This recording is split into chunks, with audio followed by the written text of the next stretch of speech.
Bien, saludo nuevamente con afecto a cada uno y a cada una de ustedes, ¿no? Para los que no me conocen, no me vieron en el video anterior, mi nombre es Esther Crespo, soy licenciada en Filosofía, especialista en Doctrina Social de la Iglesia, y está a mi cargo darles ahora doctrina como miembro de la Escuela de Cultura Religiosa y Pastoral. Esta unidad 1 les va a servir a ustedes para darles lineamientos generales, para de esa manera poder ustedes tener una base para elaborar y presentar las temáticas que están eligiendo mediante la encuesta. Vamos a hacer 3 prácticos, hoy es el primero, ¿sí? Bueno, ante cualquier duda, sepa que pueden consultármelo, ¿sí? Por WhatsApp o como ustedes lo deseen, me pueden llamar que no me molesta. Bien, voy a comenzar por la etimología o de dónde viene la palabra doctrina social de la Iglesia. Doctrina viene de docere, que significa en latín enseñar, y vamos a ver que son un conjunto de enseñanzas. Y este conjunto de enseñanzas, ¿quién nos la da? La Iglesia. ¿Y para qué? Para que nosotros podamos conocerla y aplicarla en la sociedad. De ahí que viene doctrina social de la Iglesia. Yo soy el sujeto, ¿no?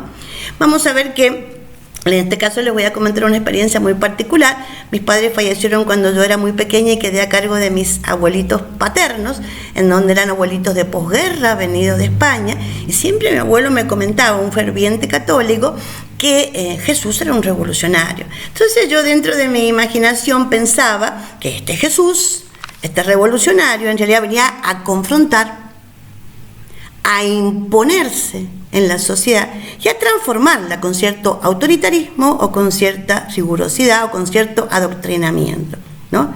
Y esto es un poco la idea que también hemos ido transmitiendo nosotros, porque me considero parte de esta iglesia, ¿sí? Es la idea que nosotros hemos ido mostrando, este cierto autoritarismo.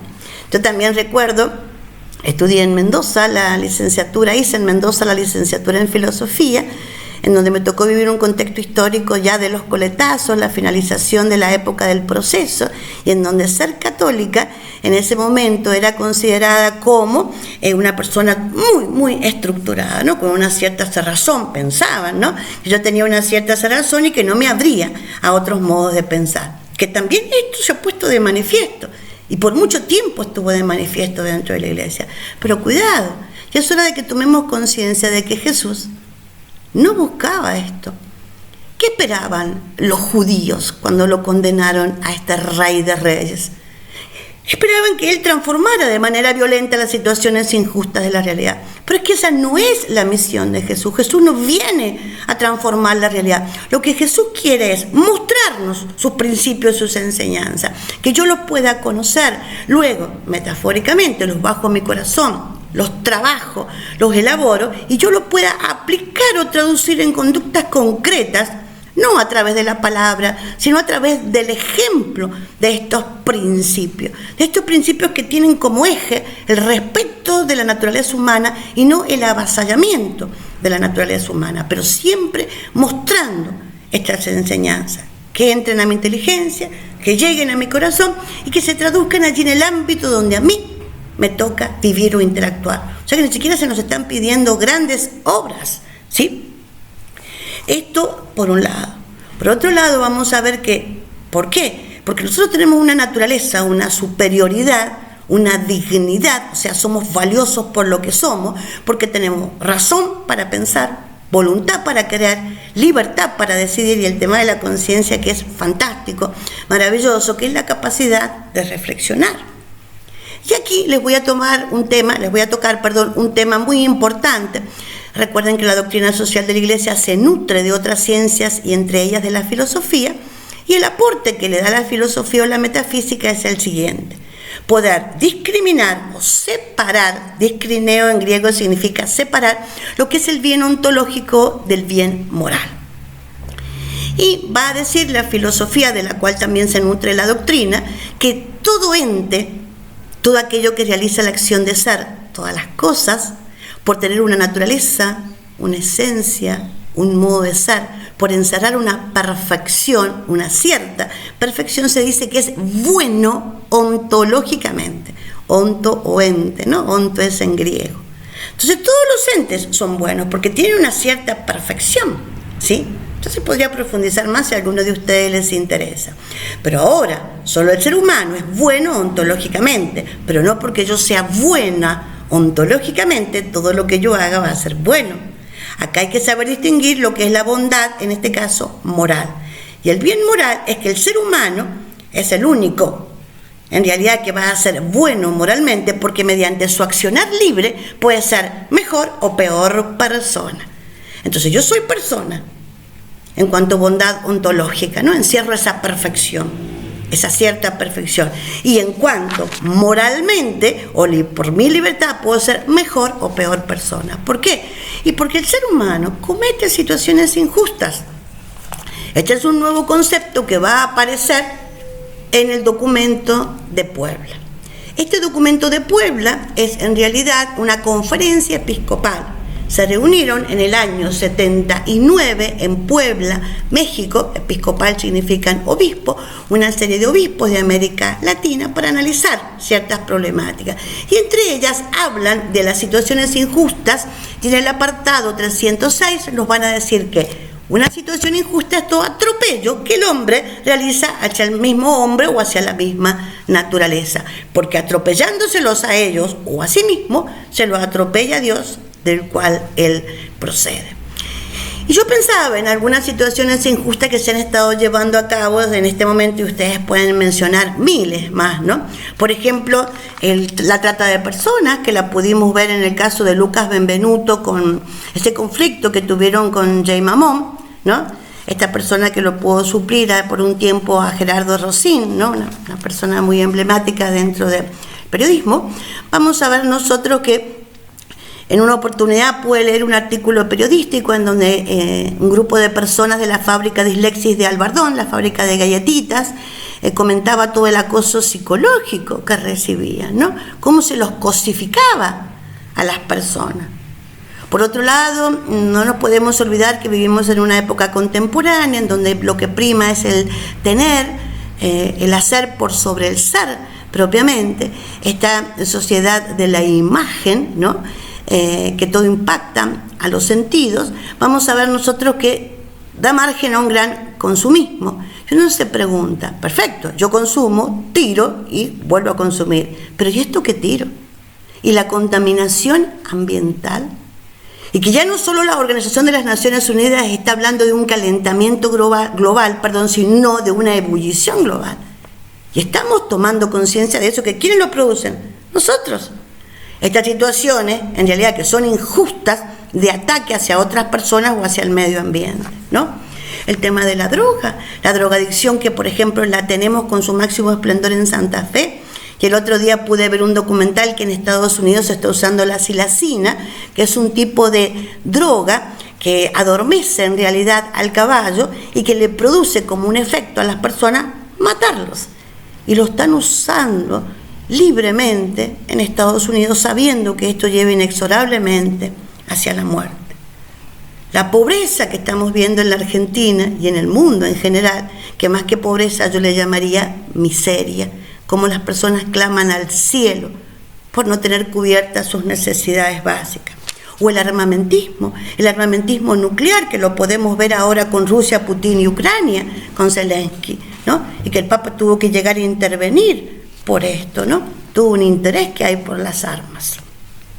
La inteligencia artificial, ¿hasta dónde puede llegar este tema? ¿Sí? Bien. Entonces, ustedes podrán ver toda esta serie de situaciones injustas. Y ante esto, la Iglesia alza su voz. Y uno se pregunta, ¿pero puede la Iglesia intervenir? ¿Le corresponde intervenir? ¿No es una extralimitación por parte de la Iglesia o una intromisión por parte de la Iglesia? ¿No se está inmiscuyendo en temas que no le corresponden? Y la Iglesia va a alzar su voz y nos va a decir esto. La misión de la Iglesia no es de orden ni político, no es ni orden económico, ni es de orden cultural, ya les voy a contar quién lo dice, sino religioso, porque vela por lo que le afecta a la dignidad de la persona. Le importa a la Iglesia en esta tierra, ahora, y su preparación para su vida futura. Y esto nos lo va a decir Carlos Sacheri, un gran filósofo argentino que en el año 74, también en los coletazos, ya o en el apogeo, no coletazos, de la dictadura militar, saliendo con su familia de la iglesia un día domingo de misa, lo acribillan a balazos y lo matan, ¿no? Y vamos a ver nosotros que Carlo Saccheri escribe en su obra El orden natural, que es precioso ese texto, y va a comentar allí toda esta persecución que hay y va a sostener que la iglesia, en su participación, no es una extralimitación la que está llevando a cabo. Por esto tengo que explicarles en qué consiste la iglesia. La iglesia la conforman, por un lado, la iglesia jerárquica, que está el Papa, los sacerdotes, los obispos, las monjas, y por el otro lado estamos los laicos, nosotros, ¿no? Que vamos a ver qué función le corresponde a cada uno de ellos. Vamos a ver que muchas veces los laicos hemos pensado que nuestra misión es ir, profesar un credo dentro de 4 paredes y listo, nada más que esto, ¿no? O que a la iglesia siempre le ha preocupado el alma del ser humano y a la iglesia le interesa toda la persona, como les decía recién, en su transcurso desde esta tierra, ¿no? Entonces, ¿qué misión le corresponde a esa iglesia jerárquica? Ellos tienen lo que se conoce el poder de las llaves. Primero, conducir a la iglesia. Segundo, perdonar los pecados. Y tercero, enseñar. Fíjense, esa misión de enseñar y de educar, docere, ¿no? Esas enseñanzas que Dios nos ha dejado. Gran pilar, que también hay puntos flojos. Por el otro lado, los laicos tenemos ¿qué misión? Conocer estas enseñanzas, como les dije antes, bajarlas a mi corazón, trabajarlas en mi corazón y traducirlas en la realidad, ¿no? ¿Qué es esto? Yo recuerdo que en una oportunidad se había hecho toda una manifestación por el tema de la minería y muchos sanjuaninos salieron a la calle a expresarse, ¿no? Entonces, un pariente de Europa me decía, un primo de Europa me decía, pero ¿cómo es posible que ni siquiera hayan salido los curas, las monjas, y cuando fueron a reclamar a la iglesia catedral no se les abrió? Esto es para entender un poco esta iglesia jerárquica y los laicos que conformamos la iglesia en general. Los laicos, ¿qué tenemos que hacer? Reclamar cuando son avasalladas, cuando es avasallada nuestra dignidad. Y cuando no somos escuchados en nuestros primeros intentos de darlo a conocer, es allí donde la iglesia jerárquica debe intervenir, pero por mientras no le corresponde a la iglesia jerárquica intervenir. Somos nosotros los que tenemos la misión de poder ver o arbitrar los medios de transformar esta realidad. Si solos no podemos, le pedimos a esta iglesia jerárquica, ¿no?